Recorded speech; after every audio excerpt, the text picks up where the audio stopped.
Are you used to ads for creativity workshops looking something like this?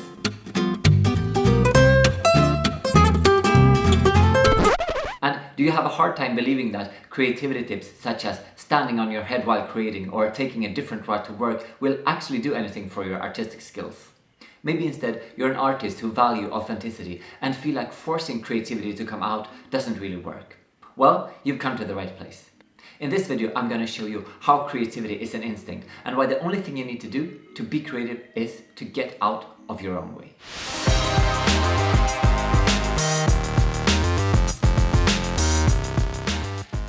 We're brought up in this really weird way.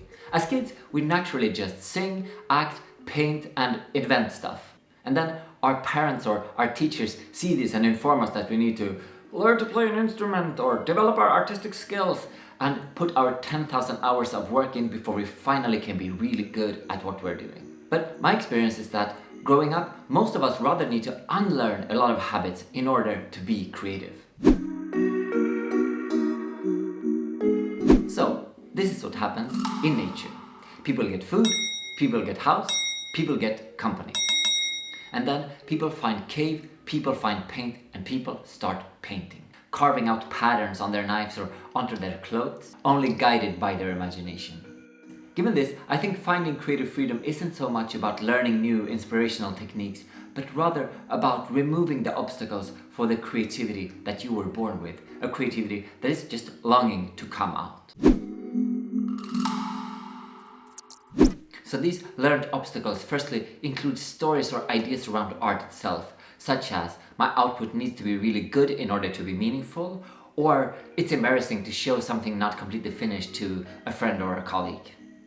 We've also learned judgmental stories about the work itself, such as this poem sucks or this painting is ugly.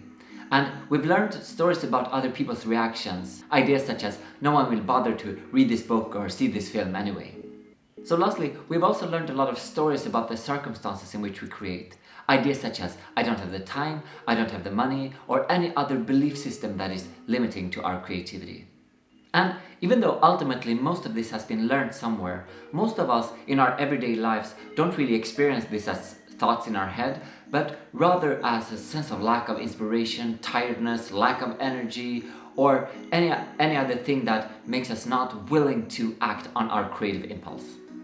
But underneath all these feelings are stiffened layers of thinking about creativity that was once learned.